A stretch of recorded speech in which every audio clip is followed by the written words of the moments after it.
Hello all, this is my review of RWBY Volume 7, Episode 2, A Different Approach, and I'm very happy doing this in my new RWBY shirt with my new camera. Big thanks to my family for getting me that for my birthday yesterday. Though the new camera might bring some new issues with it, so I apologize to anyone who's watching this who's seeing some bugs or glitches or whatever with the video feed. Let me know down below. I will do my best to fix those moving forward. But yeah, let's get into the episode. So the big thing that most of the fan base is talking about right now is the fact that RWBY lied to Ironwood. In a lot of ways mimicking Ozpin, all of his lies, which I definitely think is interesting. I think it's going to give her a different perspective and understanding of why it is he lied, why he chose to do the things he did. And this is really emphasized in the elevator scene, one of my favorite scenes in this episode, where Blake basically turns to RWBY and says, listen, RWBY, whatever you want to do, we're going to follow your lead, which I loved. I mean, yes, the show is named RWBY. RWBY is the leader of the team. I feel like we forget that. The team forgets that way too often. Though I think last volume did a good job of bringing that back to the focus. I mean, once we lost Ozpin and once Crow basically became a drunken, drooling mess for the entire volume, it became much more important for RWBY to take the lead once again, to guide her teammates through the difficult time they're having and to take charge, take command, make the decisions that weren't easy, and this is one of them. And quite frankly, I think lying right now might have been a good decision. It is definitely going to come back to bite them in the butt, as all lies do eventually, but for now, I think it was the right decision. It's very obvious from what we've seen so far, I mean, especially that hug, that Ironwood is not in a good state of mind right now. He is, as Penny's father said, paranoid. He's freaking out. He's stressed. He's barely keeping it together. And if they tell him, oh, by the way, Ozpin, he disappeared, also Salem's immortal, and there's this whole secret backstory to the history of mankind, I think there's a good chance he might have just jumped right out the window. So, yeah, that's the first reason. The second reason is that I don't trust the people around Ironwood. Penny could definitely be hacked down the road. I have a whole theory about that. I'm going to get into that later. Winter, I mean, seems unlikely, but I could definitely see it happening.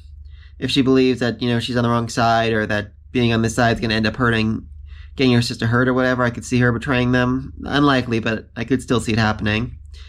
And then the AOPs who, yeah, these guys.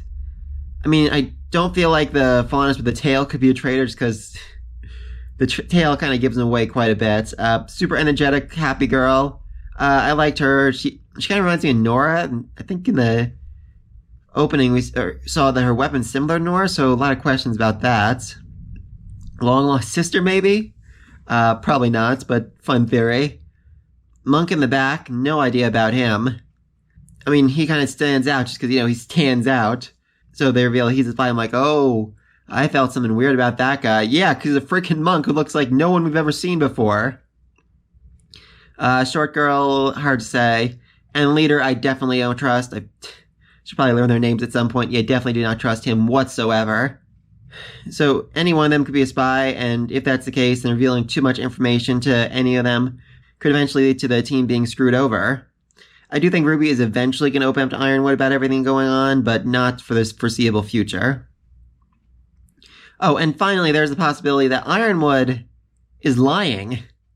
I mean, everyone who saw this episode is like, oh, Ironwood is so open and trustworthy and honest. Why wouldn't they tell him the truth? And I'm not so sure about that. I mean, yes, he seems to be honest, but he's also, you know, a paranoid military dictator at this point. I definitely think he's doing more awful things than he's admitted to, you know, for the sake of defeating Salem and all that, which is going to make him look more suspicious. I definitely think Tyrion and Watts are currently trying to feed the flames of that. We saw them kill someone this episode. Last episode, there's a report about a reporter who was murdered. I think that's part of their plan, is they're going to, you know, kill the opposition to Ironwood to make it look like he's trying to, you know, kill everyone who opposes him and create a coup against him. That's like their big plan this volume, I think. So yeah, that's certainly not going to help their opinion of him, especially if it reveals that he's hiding things, that he has other nefarious plans going on he hasn't revealed to us. I'm also kind of curious that lantern he gave back is the real lantern or just a replica he somehow made using the advanced Atlesian technology. A little less iffy about that one, but it's a possibility. And then there was the hug, which, I mean, when I first saw this, my thought was, oh my god, this is such an intense emotional moment. Ironwood's been through so much. He's gone through so much pain, so much suffering for all these long months, and now he finally has a friend, someone he thought was long dead that he can rely on, that can have his back like this, and it was such a great moment.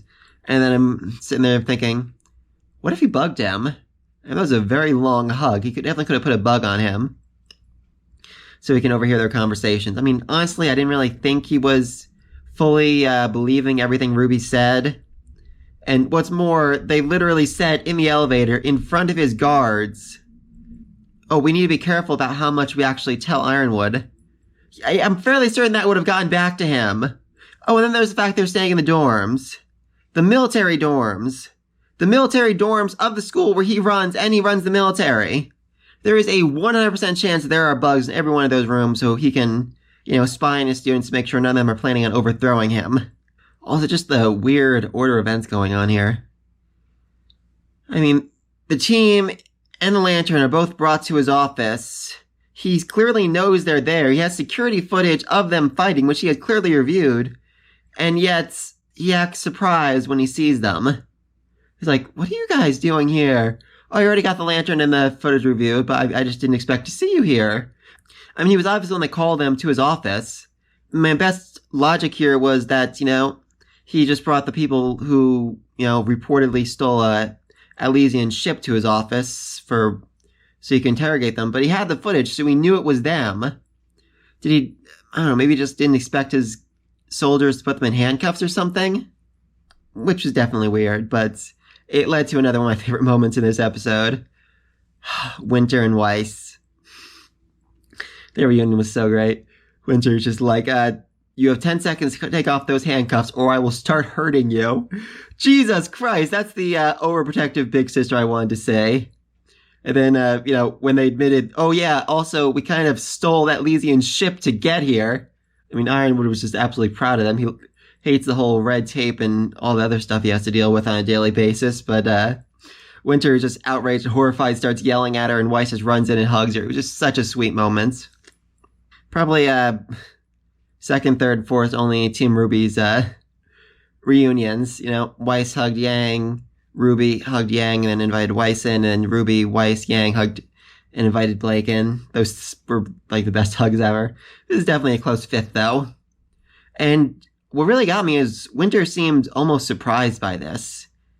And I think that's the case. Weiss has been raised to be this perfect, ultimate angel, this statue, essentially, uncaring.